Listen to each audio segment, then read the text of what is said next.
monetizing digital services since 2004, boosting the entertainment industry by making digital content accessible for everyone. AWG, where innovation meets monetization. LinkedIn presents. Welcome to the Human Capital Innovations Podcast.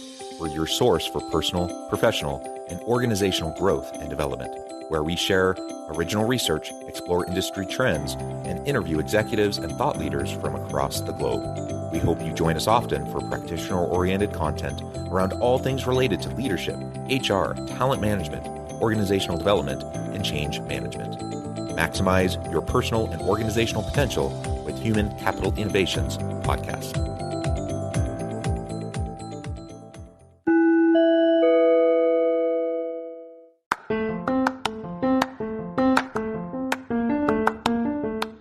If you enjoy the Human Capital Innovations Podcast, enjoy ad-free listening by going to the Patreon page, and please consider contributing even at the producer or sponsorship level. And please leave a review. Thank you for your support.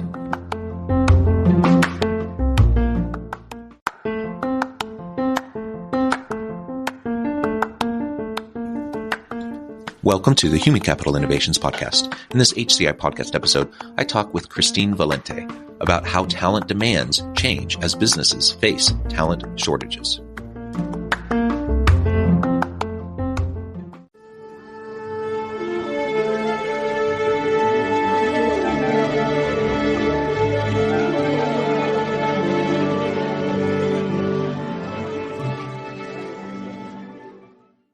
Christine Valente, welcome to the Human Capital Innovations Podcast. Thank you. Thanks for having me. It is a pleasure to be with you. We've been preparing for this for a while, and I'm excited to be able to sit down and have a nice conversation about how talent demands change as businesses face talent shortages. We are in an interesting time, and there's really a lot to discuss and unpack here. So I'm excited to learn from you and hear your perspective with all the expertise that you bring to the table. As we get started, I wanted to share your bio with everybody. Christine Valente, Vice President of Delivery and Operations for Meridian Technologies, has more than 15 years of experience in the technology workforce solutions space. As a dynamic transformational leader, she has earned a reputation in the industry for building high-focused, client-centric sales and delivery teams that drive growth through innovation and results-driven solutions delivery. What a wonderful background you have. Anything else you would like to highlight for me or the audience by way of your background or personal context before we dive on in? Not really, other than the fact that I am just really passionate about what it is that I do every day. I am a working mother of 3, and so I spend actually more time working than I do with my family. So I believe it's really important to be passionate about what it is that you do each day. And so I thank you, John, for having me today to talk about these topics. Yeah, well, wonderful. Well, let's dive right on in and frame up for us in your mind, from your perspective, how talent demands change as businesses are facing talent shortages. So we talk about the Great Resignation. We talk about quiet quitting. We talk about the looming recession. And there are already talent shortages before all of that, right?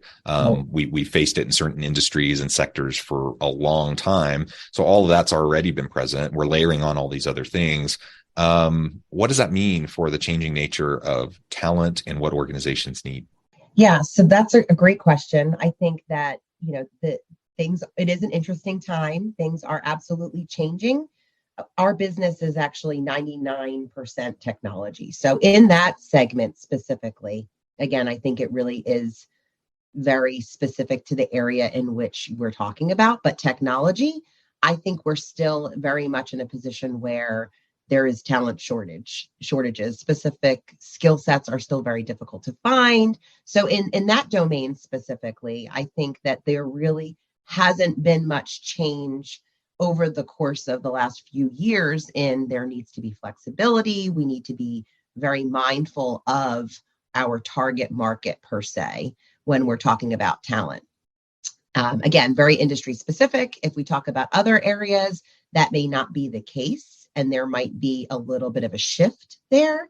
But again, as it relates to technology, I think that the talent shortage is still a real thing. And the candidate pool still does have, a very heavily weighted advantage there still.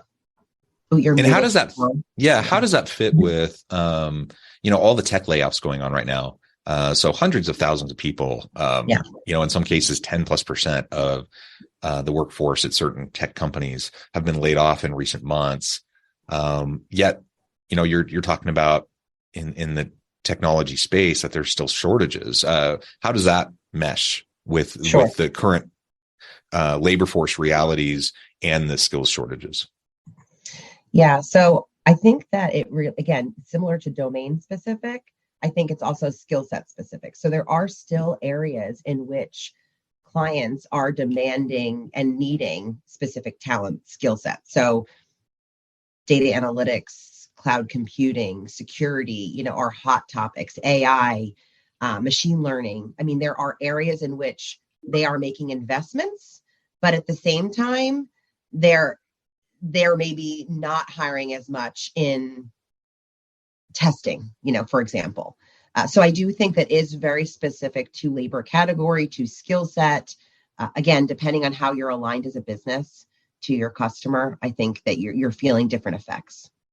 So let's talk a little bit about compensation and other types of benefits that companies could be considering. So we often talk about compensation first and foremost, but I like to think about it in terms of total compensation. So salary or wage is one piece of the total compensation puzzle. And there's a lot in any type of benefit. It could be monetary, non-monetary types of benefits I would consider to be part of the compensation framework for an organization and part of the strategy.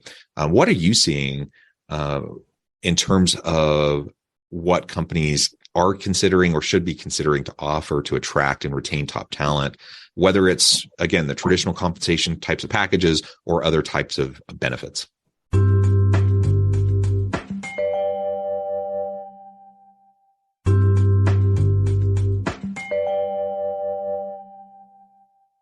Yeah. So I think that what we're seeing right now, ever since, COVID has happened and it's changed the mindset of so many people, I think first and foremost, top of mind is flexibility. So outside of the traditional compensation and earning potential and the different ways that you can achieve that total comp, as you described, I think the flexibility that you can provide to someone sometimes supersedes an additional $10,000 in comp or bonus. Is it PTO? I mean, there's unlimited PTO that some companies are offering, which is much more valuable than $10,000 to some. So it really is, listening to your target market, your prospect, and trying to determine what is most important to them and what are you willing to give, right? So again, if you're in a role that you cannot have a fully work from home employee and that is a requirement, well, then you have to draw the line, right? You don't believe that your job can be done in that capacity. Now, if you have the opposite, which is you have to, you cannot afford that flexibility, then by all means, do so. And it could save you money, right? You could give that ability and it could save you money, certainly. I do think that people are money driven depending on the person that you're talking to. So when that is a factor, then there are additional things that you can do outside of just a bonus, tying it to performance, giving additional compensation or, potentially equity, depending on the size of the firm. I think that those are things that people are doing to get a little more creative. But again, it's all based on, what you can do and how far you can reach, and also what's important to the prospect. Yeah. And you highlighted a really important issue, and that is just the preferences and how they're changing around face-to-face work, remote work, hybrid work.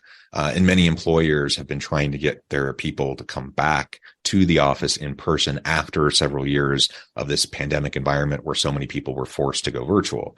Right. Now, it does depend, right? I can't say what is better for an organization right off the bat. I can't say hybrid's the way to go or virtual or face-to-face. And it depends on the organization, depends on their values. It depends on their industry, the products and services that they're providing, the types of roles you're talking about. There's so many things that it depends on. Yet this is a pattern that you see that many organizations are trying to get their people to come back into work, and there's resistance. If there wasn't resistance, it wouldn't even be a big deal. Like it wouldn't be in the news and everyone would just be going back to work. Right. Yet you have a significant portion of the labor force that says, I've learned to really enjoy the flexibility of either virtual or hybrid work. I don't want to be back in the office full time.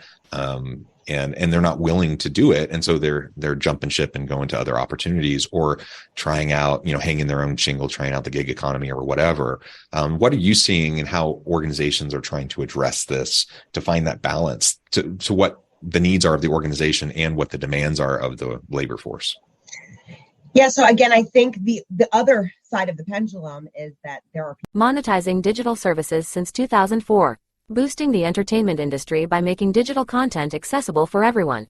AWG, where innovation meets monetization. People that are unhappy working from home, right? That feel disconnected, that want office time, that want to be connected, that want water cooler conversation. So it really is such a fine line of making people happy and giving them that flexibility, but also staying true to keeping a good culture, showing your employees you care. Again, it's so compartmentalized our day as far as those interactions. Anytime you bring someone new on board, it takes time, much more time to get them acclimated into your environment. So I don't know that I addressed the question that you just said, but I did have that additional thought on, it not being just one-sided, that it's also the other side too that we're worrying about.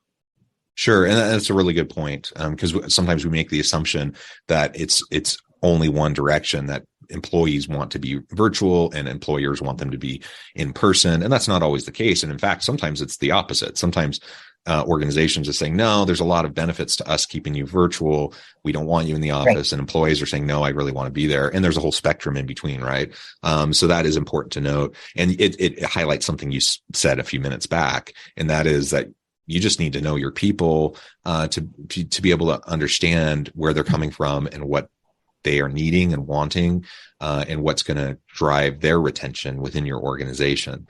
Certainly as you're meeting with candidates, to bring in new people to the organization, that can be part of the conversation as well. But once you have people in the organization, you better continue that dialogue, that open dialogue, to make sure that you're meeting the needs of the current labor force. And we can hem and haw all day about, being frustrated about what employees are demanding versus what we're willing to offer, regardless of what we're talking about, right? We can complain about that, but the reality is we either have to adapt to the labor market or we're going to not get good people and we're going to increasingly become irrelevant in the world of work and in our particular industry. So that's something we have to be able to deal with. And ultimately every organization has to feel that out for themselves, based on all the different inputs, that go into making that kind of a decision.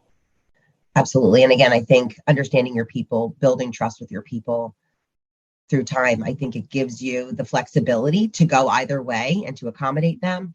But again, I think it all starts with understanding, your target and what's important to them, because it does differ, and being flexible, because again, without the ability to be flexible, those that are going really hard and fast and saying, okay, we need everybody here 5 days a week and there's no accommodations. It's just such a hard swing that I think it's hard to adopt. And it's hard, quite frankly, to sell when we're talking to a candidate base when they have two different options, one with a flexible option and one with hard and fast rules. So, and it just doesn't resonate with a lot of people when you make the argument, when you're making that hard swing argument, like we've been remote, now we're bringing everyone back. And then you ask, well, why? Well, because we want you back, because we'll be able to, be more successful if you're back. And then you ask, well, why? I mean, I was productive at home. I've been working remotely for a couple of years now. And you just ask that why question. And unless you have good arguments for it, it starts to unravel very quickly.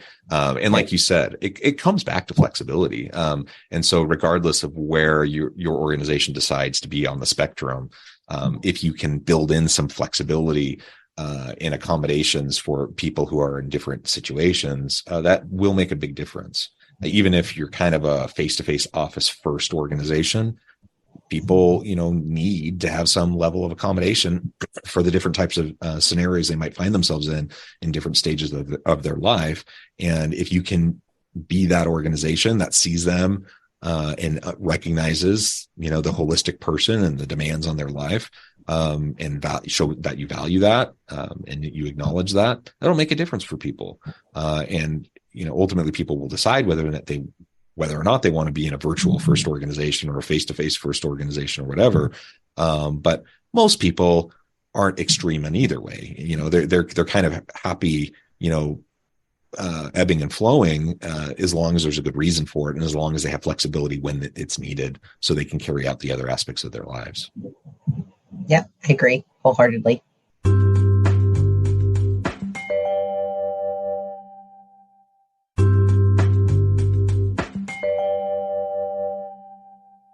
So let's talk about some of the most in-demand skills right now that you see. I know one that you had mentioned as we were preparing for the episode is technology staffing specialist. What is it specifically about that kind of a role and that kind of skill set that's in such high demand right now, and maybe others that come to mind as well? Yeah. So in our world, we really kind of run the gamut of technology skills, and top of mind is security. So again, when the world shifted to a very remote world, security has always been a top priority for many companies, but I think exposure has, exponentially grown with everyone working remote and having access to different systems virtually. So I think that really is top of mind as far as in-demand skill sets in technology, data analytics, data visualization, data storytelling. Companies are really trying to get every little bit they can out of every little bit of information that they have. And so in order to do that, they're using data analytics. They're using insights that they're gleaning from their data to make business decisions more so than ever, because they have more data than ever. So I think that will continue to be, top of mind and top priority in a lot of our clients through the year. Outside of security, machine learning, artificial intelligence, again, those are accelerators in everyone's business. So any way that we can add additional horsepower to growth, those areas are really places where companies will continue to make investments, and we think we will see continued growth in those segments. Outside of that, creative marketing, user experience design, those are areas in which, again, we are constantly trying to improve as an organization, and as our clients try to improve their customer experience to really just gain market share. Again, anything that's tied to return on investment and making more. I think that we'll see some additional investments. And then cloud computing. Everyone's moving to the cloud. So again, I think that's another area that we are seeing, continued growth, and we'll see continued demand. Yeah. I completely agree. And so then it comes back to, how do you attract and retain top talent in these types of areas? And we could list a whole bunch of other things too. We're focusing in now on a particular kind of subset of the labor market and certain types of skills and certain types of jobs. But regardless of what we're talking about, if we zoom back out a little bit and talk just about attracting and retaining top talent in this current environment where there's skills gaps and it's hard to get good people. Any kind of summarize, takeaway advice as we end the episode today that you would give to leaders about what they can be doing within their organizations? Sure, absolutely. So I think you heard me say it several times today. I think flexibility is top and key in my mind. And when I talk to people, I think that is most important, followed by compensation. Obviously, that is always and will remain a top priority. But again, if given two opportunities or two choices, at the end of the day, it will be coming down to the person and what's most important to that particular individual. So really peeling back the onion, really understanding what's important to the prospect or to the candidate that you're pursuing prior to offer, really just getting an understanding, and is a culture, right? And how can you align to that, I think is really important when we're talking about the offer and attracting talent. And then when we talk about retaining talent, it's really all about making sure that you put your money where your mouth is. So anything that you've promised initially, as far as flexibility, as far as compensation, as far as culture, it's not that you just drop someone in your virtual world and you forget about them, but that you actually hold events where you bring your team together, maybe have a monthly, quarterly trivia game where everyone's connecting. Bring people into an office once a quarter, to bring that connection together, but also understand that they don't want to come into the office 5 days a week, potentially. And how can we accomplish our mission and our job, our role, while still balancing, the things that are important to our people. Yeah, absolutely. Christine, this has just been a real pleasure. I know at the time I need to let you go here in just a minute, but before we wrap things up for today, I wanted to give you a chance to share with the audience how they can connect with you, find out more about your work, your team, and then give us a final word on the topic for today. Sure. So you can actually connect with me on LinkedIn. You can find me, Christine Valente. I work again with consulting solutions, specifically Meridian Technologies, which is part of the consulting solutions family of companies. Again, I'm super passionate about what I do. I have a wonderful team of people that share the same passion. So I feel very fortunate to be here sharing my thoughts.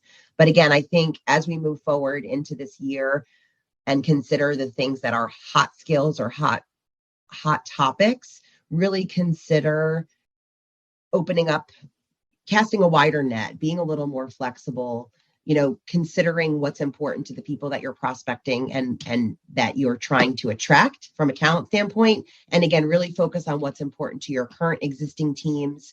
Make sure that we're connecting enough in this virtual world, because it's very easy to get stuck into your grind every day and lose sight of what's really important, which is connecting with people. Amen. That was wonderful, Christine. Thank you so much. It's been a real pleasure. I encourage the audience to reach out, get connected, find out more about what Christine can do for you. And as always, I hope everyone can stay healthy and safe, that you can find meaning and purpose at work each and every day. And I hope you all have a great week.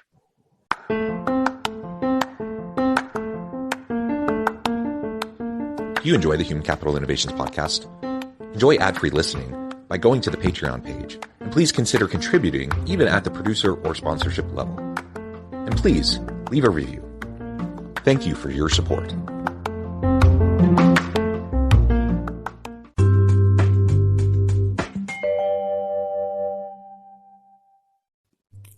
Thanks again for joining us for this episode of the Human Capital Innovations Podcast. I hope you stay healthy and safe and that you have a great week.